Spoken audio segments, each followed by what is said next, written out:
asalaamaaleykum mbokk yi ñu ngi am mbégte ci teewaat ba pare di leen dellu jéggalu ci li nga xamee ni mooy impair yi nga xamee ni am na ci déclenchement wu émission bi comme ni ma la ko doon waxee rek tey damay njëkk a tàmbali pour sant gërëm sénégalais yi nga xamee ni ñoom ay gor lañu ay borom jom lañu ay borom fulla lañu naqarlu lañu seen biir xol injustice bi nga xamee ni Macky Sall indi na ko ci loi sur le parrainage boole nañ ci taxaw ci mbedd yi fësal seen mécontentement fësal aussi ni ànduñu ci ànd ak ñëpp ñi nga xamee ni ñun ak ñoom ñoo bokk taxawaay boobu di sant di gërëm nag ndaw yi Sénégal yi nga xamee ni ci biir réew mi ak ci bitim réew mi bisu 19 boobu wane nañu seen taxawaay feddali nañu seen pas-pas ak le peuple sénégalais avec la démocratie et avec l'état de droit di leen mastawu nag ci tooñ yi ak gaañ yi ak surtout li nga xamee ni defal nañ leen ko muy ay blessures yoo xamee ni am nañ ko consécutivement ak violence policière bi nga xamee ni affaire bi ànd na ko ma leen di mastawu ñoom ñëpp di bokk ak ñoom naqar wi te di ko naqarlu foo nga xamee ni foofu la mën a yem ndax damaa jàppoon ni man Sénégal amul lii ci ay policiers ak gendarme mais dëgg-dëgg boo gisee déploiement bi ak ni ñu jëlee réew mi yëpp daf ko mu nekk en état de siège jël fépp foo xamee ni ci biir réew mi la ak ci capitale bi foo koñ boo tourné ay policiers nekk fa wane nañu dëgg-dëgg ni Macky Sall ak ñi mu àndal dañuy fowe askan wi dañuy yàq réew mi ndax ay weer a ngi ci gannaaw suñu ay doom fu nekk ci biir réew mi muy Touba muy Rufisque muy Ndakaaru ay rey yu bon a bon lañ leen daawoon di rey ba ci bu mujj bër ki démboo Njaay am na ay xale yoo xamante sax defal nañ leen ay xeetu violence yoo xamee ni ay xeetu paganisme ak sorcellerie yoo xamee ni yéem na yàlla kenn xamul lii lu mu demee et en ce moment là tout ce déploiement de forces de police et de gendarmerie fan la féete woon waaye ñun suñu alal ñun dañ ko war di ko jël di ko dépenser uniquement pour le confort de Macky Sall moom mi nga xamee ni bi mu jëlee réew mi def ko en état de siège dafa jël ay bagages am boole ko ak njabootam buub lépp daw dam bitim réew ne ay walee reyante leen taxaw ca France nag naan leen rien ne s'est passé ah que si monsieur le président beaucoup de choses se sont passées un nouveau visage du Sénégal a montré le jour kanam gu bees sénégalais yi war nañ la ko mën ngaa am un moment jël force de policier de gendarmerie yi teg ko ci mbedd yi ba nit ñi wanuñu la te ku nekkoon Dakar nekk Ndar wala nga nekk Kaolack wala nga nekk Ziguinchor xam nga ni jàmmarloonte na ñoom bien que du loolu moo ñu gën a loon xam nga ni sénégalais yi d'accord ñu si même si su fekkoonte ni jël nga une forteresse inexpugnable teg ko au niveau de la place Soweto terewul sénégalais yi wane nañ ni d'accord ñu si ànduñu si te dinañ ko deflante ak yow dans les conditions yi nga xamee ne un état de droit war na ko mën doxee kon gàcce ngaalaamaa yéen sénégalais yi mais mention spéciale pour waa Paris ñoom ñi nga xamee ni moom fi ma dawoon làqatu ji fa wan nañ ko du foofu wan nañ ni ko nekkulu ci dëgg wan nañ ni ko tu n'es rien d'autre qu'un dictateur de la plus pire espèce muy waajoo xamee ni dafa sukkandiku ci un combat politique un combat démocratique un combat pour la justice wëlbatiku jàll ci ba pare samp nag la plus pire et la plus impitoyable des dictatures mais lii lépp ñun ñëpp ñoo ko dundandoo waxoon naa leen keroog ni sëñ Mbaye Jaxate moo wax ni koo xamee ne bu neexee nga ñëw bu naqaree nga daw ku la am amul ku la ñàkkul ñun ñëpp jàng gu rëy gi la grande victoire que nous avons eue dès la manifestation du 19 mooy que ni tàmbali la ci xeex bi nga xamee ni war nañ ko xeex pour récupérer suñuy droit war nañ ko xeex pour récupérer suñu assemblée nationale war nañ ko xeex pour récupérer suñu exécutif war nañ ko xeex pour musal suñu pétrole ak suñu gaz ci yàqkat yi ak tappalekat yi nga xamee ni dañoo mbubbu jàmm mbubbu démocratie mbubbu liggéeyal ñu te en réalité nekkaluñu fi sénégalais yi seen bopp lañ fi nekkal ak seen kilifa yi nekk bitim réew sinon comment comprendre que ay kilifa yoo xamee ni ñoom ak seeni ay parti ak seen ay garde du corps il y a 6 ans ñoo nekkoon sur la place Soweto ñii yor ay xeer ñii ànd ak seen ay garde du corps ñuy yuuxu naan on ne touche pas à ma constitution di dénoncer li nga xamee moom lañ jàppoon ni moom la Abdoulaye Wade doon def Macky Sall ci boppam moo doon wax le coup d'état constitutionnel ne Abdoulaye Wade bu obtempéré wulee bu delluwulee gannaaw dinañ ko déloger waaw ñaari dëgg dafa mën a am ci réew mi nan nga mën a taxaw nekk nit koo xamee ni ci benn place nga wootal dëgg ci même place boobu conditions yi changé situation changé nga indi tappale ak caay-caay la grande victoire du 19 mooy dafa mettre en nu la duplicité l'escroquerie et la fourberie de nos dirigeants surtout tout cela qui ont participé avec nous au combat du 23 juin. Kon ndekete ñoom dañoo soloon mbubbu justice te duñu woon ay nit yu juste. Dañoo soloon mbubbu démocrate te duñu woon ay démocrate. Dañoo soloon mbubbu askan wi te féetewuñoo ak askan wi. En réalité benn taxawaay la ñu am mooy nguur gi alalu nguur gi fowe yàq pasar pasare. La grande leçon du 19 dafa toll si ni sa ñi nekk ci classe politique bi maase ak man ñoom ñi nga xamee ni y a 6 ans de cela ñun gone yi ñi gënoon a féete lañ doon jooy y a 6 ans tey jii moom lañ jooy lañ doon défendre y a 6 ans tey jii moom la ñuy défendre constance ba ñu amoon y a 6 ans même constance boobu la ñu amoon ñun ñii nag ñoo war a défendre ñoo war a crédibiliser waat la politique waratuñu nangu la vermine la crasse les scories de la politique gangrènent le système de telle sorte que Sénégalais yi dans une grande confusion jàpp ni ñun ñëpp ñoo yam. Ah, je refuse qu'on me compare à Macky Sall et à tous ceux qui ont dévoyé le combat du 23 juin. Je ne suis pas comme eux. Je suis différent d'eux. Et man ak samay morom yu bare duñu ñoom te ñoom duñu mos a doon ñun te ñun fii la ñu dëkk. Li ñu at yi néew yëpp expérience bi noonu la réyee noonu la yaatoo te mos ñoo nekk en défaut par rapport à nos obligations d'acteurs politiques, de citoyens et de combattants de la liberté. Élément yooyu moom la ñu war a jël teg nag pour que la génération que je représente jóg taxaw pour génne tappalekat yeeg yàqkat yi nga xamee ne ñoo nekk ci biir système politique bi pour mën a au moins de redorer waat le blason de l'acteur politique. Politique dellu nekk la Cheikh Abdoulaye Dièye doon wax sàkk pexe yu dagan ngir jariñ sa askan. C'est possible parce que les enjeux sont immenses. Li waral caay-caay gi tappale gi li waral dóor marto gi jaay doole gi du dara lu dul seeni ay patron yi nekk bitim réew bëgg nañu wannaasu suñu pétrole bëgg nañu lekk suñu gaz te ils ont commencé à le faire par des sociétés écrans par des fantoches et des farfelus yoo xamee ni ñooy jël jënd jaay jaayaat jënd jëndaat jaay ba tey ji bu ñu sàgganee bu ëllëgee on n'aura rien strictement rien pour nous-mêmes pour nos enfants et pour nos petits-enfants. Et cette situation-là n'est pas acceptable du tout. Loolu moo tax gannaaw ba ma regretter situation boobu dolli njukkal sénégalais yi ma bëgg leen wan ni ah man tamit day am naa kontante bu rëy ci député opposition bi mboolee seen ñoom ñëpp maa ngi leen di féliciter ndax de nit dinay wax ni wolof sax dina koy léeb nee na benn xaj buy dund moo gën junne yu dee te benn nandite moo gën camion ngaaka. Fort heureusement, 27 députés à l'Assemblée nationale de l'opposition tenir la dragée haute à la multitude, à la masse inerte, inexperte, inexpérimentée et fondamentalement injuste de la coalition Benno Bokk Yaakaar. Wan nañ leen nan la nit di nekk député en usant du droit que le règlement intérieur may ñu wan nañ leen nan la seen loi bii doone loi wu tappale loi wu sàcc loi wu jaay doole. Ndax bu Macky Sall waxee ni dafa bëgg a harmoniser les élections dindi si les candidatures farfelues ñu ne que li nga wax du dëgg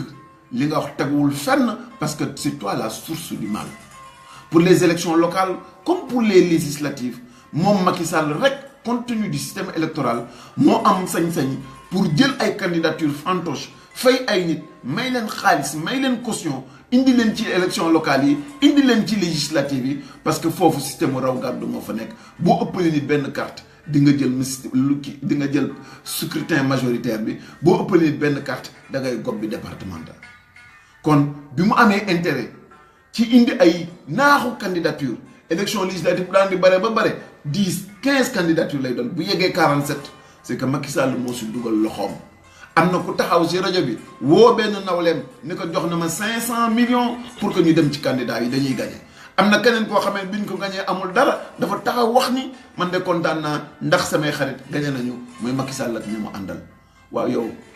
kii kan lay fontoo et nul ne peut se prévaloir de sa propre turpitude. Le déséquilibre du système politique sénégalais, c'est Macky Sall qui en est l'instigateur et c'est lui l'inspirateur. Même réalité yi ko forcé woon bu mu wut ay candidature fantoche arrangé wu ko ci l'élection présidentielle yi kon foo mu changer de posture comme voté loon na référendum boo xamee ne référendum mu tappale la mën na nag léegi gis naa ne je suis minoritaire dans le pays amatuma majorité te bu ma bàyyee gars yi dinaa dem ak ñoom deuxième tour boo xamee ne mënuma muusa wànne ba gagné ko lii moo tax mu daal di ni naa daw ca constitution ba wàññi ko yokk ko yaatal ko seerewaat vis yi ba ñi nga xamee ni rëcc nañu ba may yóbbu kaso yóbbuwuma leen kaso ñi nga xamee ni rëcc nañu ba may génne yenn candidat yi di leen gàddaay ñu ñooñu naa leen wutal benn tamit ak vis yu gën a seere yoo xamee ni dina leen mën a éliminer ci système politique bi. lii moo indi parrainage bi bu waxee ni parrainage bi daf koy def pour yaxanal alalu réew mi sañ nañ ko laaj ne ko waa yow noo def ak 3700 milliards yi lay jox at bu nekk say fonds politique boo ci jëloon genn wàll gi luy élection ci Sénégal depuis ba nga fi nekkee ba léegi mënoon na ko financer defuloo ko ndax rationalité et dépense économique yi intéressé wu la. bu la yaxanal xaalisu réew mi intéressé woon kon tey jii doo am HCCT ndax la ngay jox te noor ak ki gaayam buñ ko jëloon dugal ko ci élection yi mën na financer élection yi nekk ci réew mi yëpp. la nga jox transhumant yeeg naafeq yeeg turian yeeg sàcckat yi nga xamee ni bàyyi nañu seen i ña ñu àndaloon war leen xëy ànd ak yow nga jël ay agence jox leen jël ay institution jox leen ñetti institution wala ñetti agence yoo jël ci réew mi il coûte à l'état du Sénégal 1,2 milliard waa kii kan la yëpp. nan nga mën a xëy suba ba ngoon jot di yàq alalu réew mi di ko fooye di ko pasaree loolu neex nga def ci xëy suba ba mu neex la parce que arrangé wu la tey rek nga ni non dafay rationaliser mbir yi. li ma gën a naqari mooy yàpp gi mu yàpp sénégalais yi ak tooñ gi muy tooñ candidature indépendante yi ndax candidat indépendant ki Sénégal ci élection présidentielle 10 000 signatures la daa woon di wuti nga bëgg gëmloo ni ko da nga koy yemaleeg parti politique yi. waaye nan nga ko yemale mooy nga fekk 10 000 yi mu daan wut nga multiplier ko par 7 mu war a wut 70 000 signatures loolu mooy justice. puis franchement je pense que ni dëgg-dëgg bu ñuy wut ngaaka blindé 100% mooy Macky Sall parce que si bêtise am du si sax jël réflexe yi pour génneel Sénégalais yi loo xamee ni xel mën na koo jàpp wala yanu na maanaam en plus de cela booy dem ba ñu indi loi constitutionnelle na fekk loi boobu doon loi bu ñu mën a appliquer. waaw tey jii yow ministre de l'intérieur nga autorisé 299 formations politiques ba pare daal di ni damay wut parrainage 1% wala 0,8% maanaam bu 102 partis wala 110 partis wutee parrain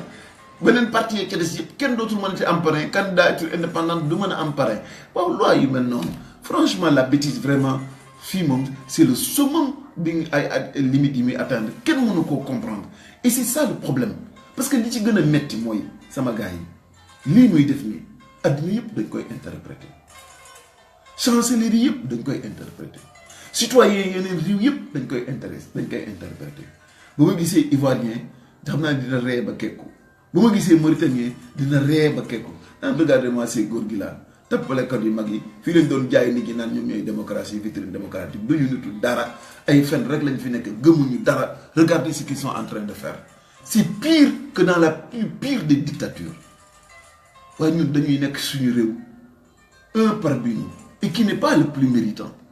qui a usé d'une situation yegg à des postures engagé wu ci kanamu askan wi pour defal nit ñi dara wulbatiku war askan wi dugal nit ñi ci système boo xamee ne kenn xamul yan case ak yan condition la ñu bëgg a jëmee tout le crédit du Sénégal en matière démocratique Macky yàq na ko te yàqeewu ko dara parce que rek il a en aversion la compétition électorale dans les règles de l'art. Et il a une obsession, moi il faut beaucoup coûte que coûte et par-dessus tout donc mon cote candidat pour l'élection présidentielle de 2019. Kon nga xamé ni day mel na rek waa ja nga xamé ni dafa doon wut kuy dem Touba pour mu jox ko addiya pour mu yóbbul ko sëriñ bi mu gis benn jaay yàlla buy dem rek ne ko ay sawaay foo jëm man ne man damay tukki man de dama doon wut kuy dem Touba rek pour sama sëriñ lii ma jox ko mook addiya waaye moom yoonam dama doon Touba mu daal di changer immédiatement direction am daal di ko man de Touba laa jëm ne sama sëriñ laay seeti man tamit dama am addiya bi ma koy jox. waaye daal bi mu génnee xaalis bi muy xaalis bu takk ko xam nga murid moom dafa yéwoon ki sëriñam jox ko waa ji pour mu joxal ko sëriñ bi waa ji kontaan na bay jooy. kon nga xam ne kii li mu nar ci koppar yi jàmm amu ci te suñu waa ji tamit. dëgg moom cas boobu rek la nekk li mu bëgg bu ñu ko bàyyee mu jàll c'est la fin de la démocratie au Sénégal mais imaginez assemblée nationale dafa jaaroon keroog ba mu taxawee fatt buntu fatt fenêtre tànc nit ñi ba kenn mënul génn kenn mënul taxaw le député yi jóg taxaw ni ko tey jii dinañ la wan ni que ñi ñaari nit yu am fulla am pas-pas ils peuvent te mettre les bâtons dans les roues démocratiquement et montrer au peuple sénégalais que ni lii nga wax ni ay tappale yi kese la dugal leen ci débat de procédure génne des questions préjudicielles préalables questions préalables yooyu may ñu jamono ju nekk ñu interpeller le gouvernement interpeller la conscience nationale si forfaiture bi nga xamee ni loi am porté na ko téye ko nag si argument ci kaw argument député bu ñëw li ngay wax bokkul ak la seen nawle di wax te benn bu si nekk da argument bu justifié ñu war a reporter vote bi dàq question bi et supprimer ko ba mu demee ba xam ni te au cours du débat yéen ñëpp yéen a gis ni dañuy wax ne arrêté leen question yi nañ dem ci débat bi le ministre de la justice loolu la doon wax député Benno Bokk Yaakaar yi loolu lañ doon wax di ko yóoxu ba ñu yegg ca débat ba ñu daal di daw lem kaaka yi daal di na ko nag léegi sans débat nañ ko wote dem suñu yoon kon ngeen xam ni yéen la démocratie c'est quoi nga xam ne ni ñi ay tappalekat rek lañu damay bañ a wax ay fenkat lañu parce que moom Macky Sall ci ay déclaration moo doon wax ni le débat moom ak ay tappalekat yi mu àndal ku dem jël ci rajo yi di wax yaa nga doon wax naan le débat ça se passe à l'Assemblée nationale est-ce qu'il y a eu débat à l'Assemblée nationale kon yéen Sénégalais yi leen preuve ngeen duggaat pour wan danger bi nga xamee ni yéen a ngi koy dund à condition que ne ñii yore leen war leen wan yoon war leen teg ci ay mbir nan la nit di mën a waxee ci kanamu góor yëpp ni le lieu privilégié du débat démocratique c'est l'Assemblée nationale ñu dem ba Assemblée nationale ñu ne non débat du fi am nañ ko voter sans débat te noonu lañ ko doxale koo xamee ni respecté wu la nanguwul sax déglu l'idée contraire gis-gis bu wuuteeg gis-gisam taxawaay bu wuuteeg taxawaayam bi nga xam ne yow sañ nga ko am war ko mën a faire valoir ñoom ñu ëppale la fuuf nga xam ne yow ma vote bu jotee la budde la ñu bëgg mooy jàll et ils n'ont même pas la décence ni la qualité ni l'intelligence de savoir les règles élémentaires de la démocratie règlement intérieur ñu foulé au pied noonee la ñu foulé woon le code électoral en fonction des libertés et des droits de Khalifa Sall pour aller de battre campagne comme candidat de Manko Taxawu Sénégal noonee la ñu foulé woon le règlement intérieur par rapport à la jouissance de l'immunité parlementaire d'un député nouvellement élu noonee aussi la ñu foulé woon les droits fondamentaux du citoyen à se défendre et à être présent aussi bien à la police et à se faire assister et partout tout au long de la procédure noonu la injustice bu jégg dayoo dalee ci kaw Khalifa Sall dalee ci kaw ñeneen ñi ba keroog ca bisu manifestation ba li ëpp ci leader opposition bi keroog fa kaso la ñu prison la ñu fa police la ñu fanaani ba ay booru 5 heures 6 heures du matin ñu soog leen di bàyyi lii mooy démocratie à la Macky Sall lii mooy état de droit à la Macky Sall doo ko fi waxee doo ko fi sañe doo ko fi mane doo fi yëngatu doo fi noyyee doo fi ŋaaŋe doo fi ñebe waaw moom xanaa dafa fàttali ni amoon na ay jour ba ndox naan jafee lool mu mar lool ay xale yu tuuti ñu futteeku yaramu neen ku mel na Barthélémy Dias ndax keroog ba ma takkee sa bopp Assemblée nationale 5 minutes après dawal na otoom ñëw teew foofu taxaw ci booru grille bi yuuxu xaacu pour que l'état de droit reste, pour que la justice soit respectée, pour que la constitution soit respectée. Nan lañ ko fayé tay ji ma nga sa biir kasso ba pour juroom benn weer jamono yooyu ay gor yu bare ci biir réew mi ñu yëkkati woon seen kàddu ñi gadd nañu seeni ay bureau wàcc ci place boobu pour lan l'état de droit, la justice, la liberté et la grandeur de notre pays. Tey jii Macky Sall lan lañu fayé l'état de siège, la monocratie, la dictature, le refus du débat et un exercice impitoyable des forces publiques et des forces de police sur d'honorables citoyens pour leur refuser un exercice, l'exercice d'un droit constitutionnel. Yi moy réalité yi nga xamé ni mom lañu am ci Sénégal, yi moy yi nga xamé ni mom lañuy dund ak Macky Sall. Taxawna néna problème amul. Te pourtant de kuy sénégalais ku nek xam nga ni le 19 bobu lacrymogène fu nek tak nak ci biir Sénégal gi. Taxaw na de néna dara xewul ah lan moo ko tax mu téléphoné ay député tappalekatam yi ni leen arrêté leen affaire bi voté leen ko sans débat ngeen dem seen yoon. ah bu jàmm amoon lu tax accepté wul débat parlementaire waaye yéen sénégalais yi ku leen di refuser le débat parlementaire loo xamee ni il sait qu'à la fin bu jeexee mooy gagné ndax bu vote jotee moom ak ay majorité mécanique am dañuy voté jàll même sañ-sañu xalaat ak jàllale sa xalaat nee na sénégalais yi duñ ci mën dem waa kii bu fi màggee si réew mi fu ngeen jëm bu nekk si yéen posé wu ko xool leen ni mu def enseignant yi à Ziguinchor te pourtant de moo leen diggoon weddi ko bu mu set wecc dugal leen jaay leen tappale nekk ci ay jafe-jafe ak jaay doole. xool leen la situation de l'école sénégalaise xool leen la situation de la santé xool leen le crédit moral l'aura bi nga xam ne war nañ ko am en diplomatie ñu am un ministre boo xam ne kenn xamul fu mu jógee mu dem ba Israël xamul li Sénégal doon xamul li Sénégal doon dans la lutte du peuple palestinien xamul taxawaay bi nga xam ne la force des médias am nañ ko mais pour des situations yoo xam ne kenn xamu ko mu mel na ko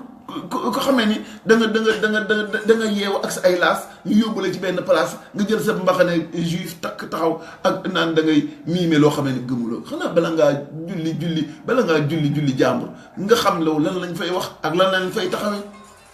xeetu cinéma ak folklore bi moo ko fi lan te pourtant le Sénégal depuis les indépendances tout le temps de Senghor le b.a.-ba de la diplomatie sénégalaise mooy que ni on est du côté du peuple palestinien et du combat inaliénable à l'autodétermination de la Palestine loolu la Sénégal mos a taxawee nga jël loolu lépp en un instant nga jël almet sotti ci essence taal ko mu tàkk lii mooy Macky Sall lu baax lu ñu am ci réew mi bu ñu ko seetaanee moom ak i gaayam dinañu ko taalal ba ñu desee doom bi rek ak pënd ba te loolu aussi kenn waru koo mën a nangu alors je voudrais aujourd'hui ak yéen ñëw ci li nga xam ne mooy responsabilité suñu genre yi comme ñun gis nañu ni ñi ñu mag lu ñuy wax gëmuñu ko li ñuy wootal nekkul si jom qu'en réalité assises nationales yi ak convocation yañ ci doon def déclaration yu yi ñu yëpp ay sóobi kese la woon comme leer na lépp loo xamee ne xeeb bu ñu xeeb politiciens yi ñoom ñooñu ñoo tax weddi bu ñu weddi politiciens yi ñoom ñooñu ñoo tax suñu responsabilité ñun ñii pour ñu jóg taxaw nag génne leen ci benn mi yóbbu leen ñoom ñëpp à la retraite et par force parce que ce pays-là a besoin de sang neuf ce pays-là a besoin d'un élan nouveau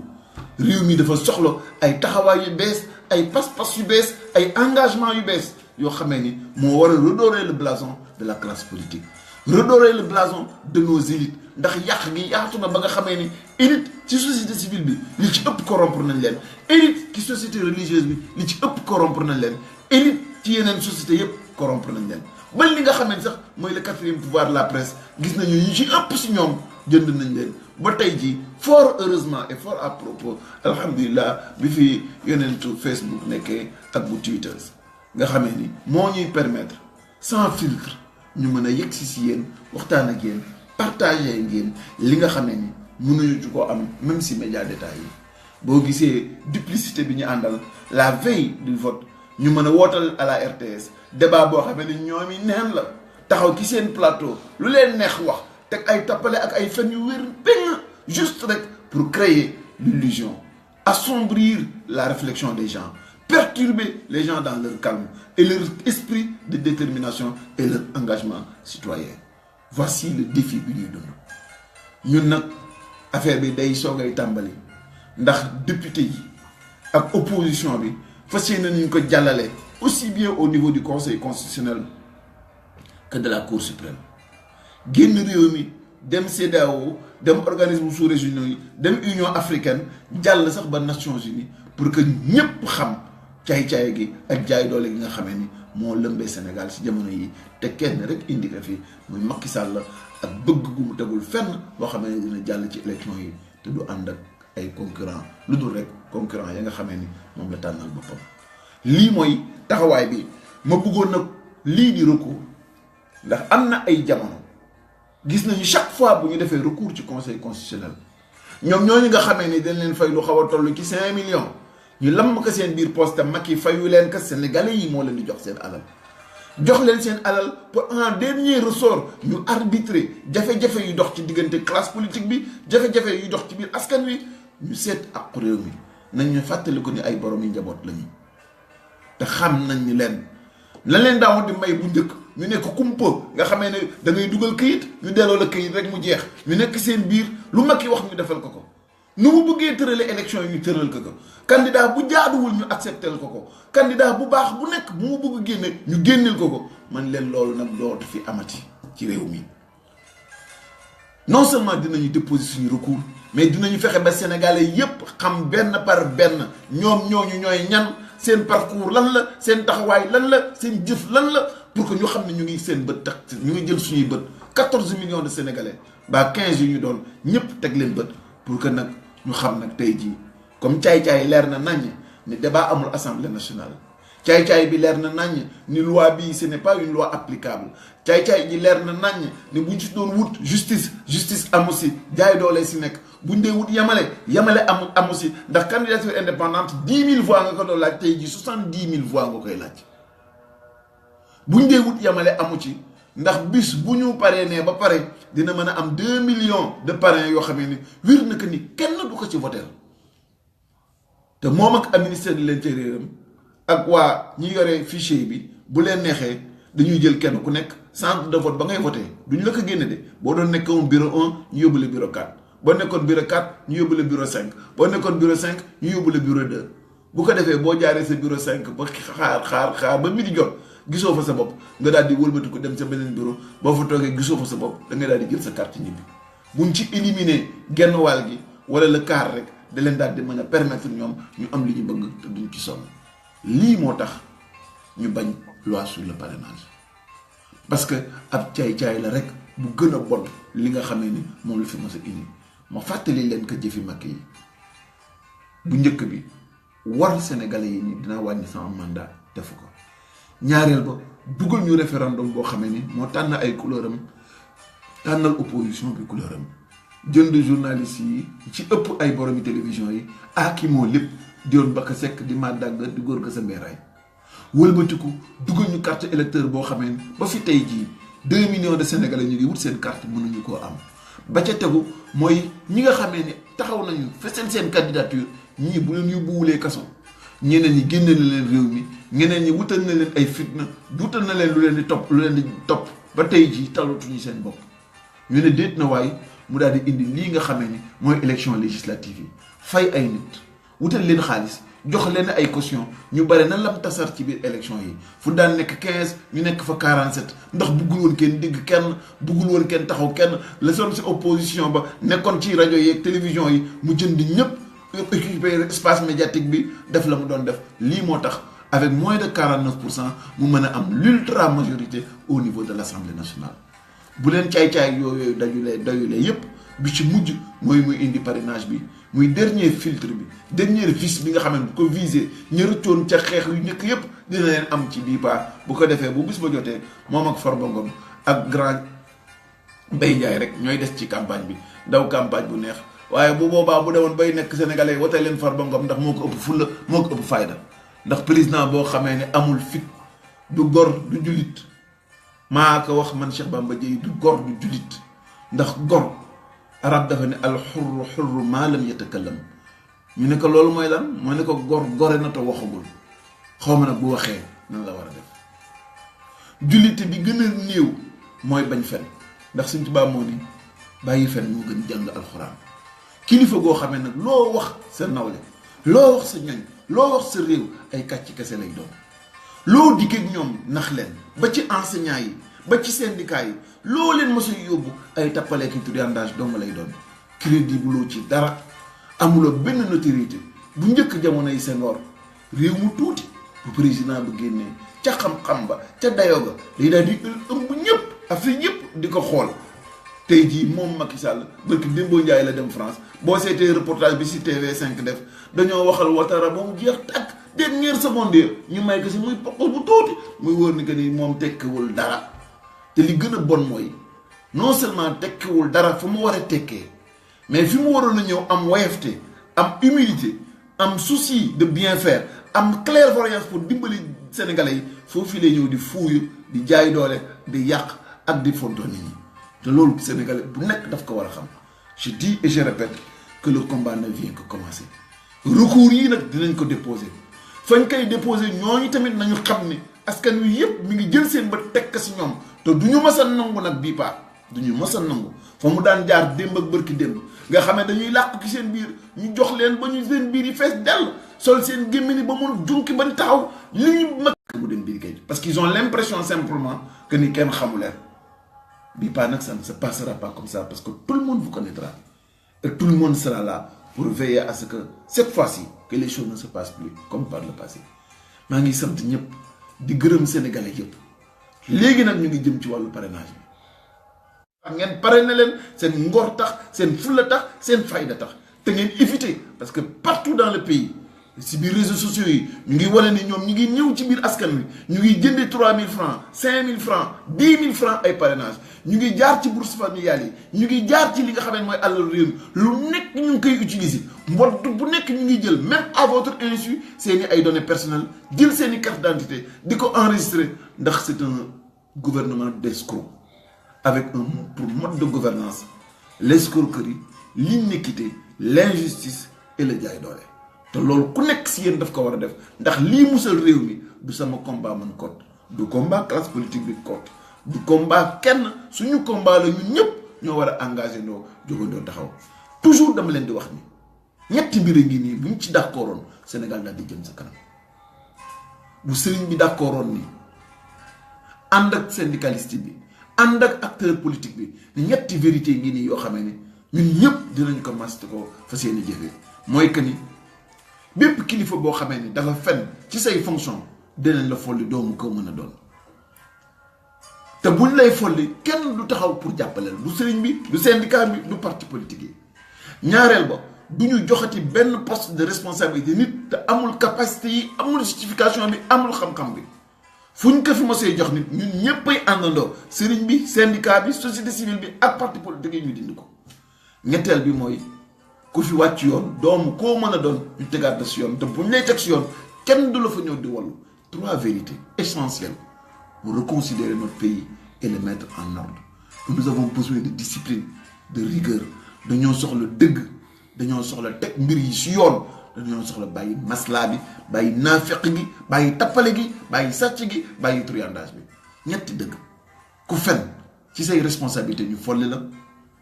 dootuñu joxati cër nit te amul expérience ba amul xam-xam ba ku wàcc yoon doomu koo mën a doon ñu tegaat la ci yoon man Cheikh Bamba Dièye ñett ñii laa def muy sama articulation sama action politique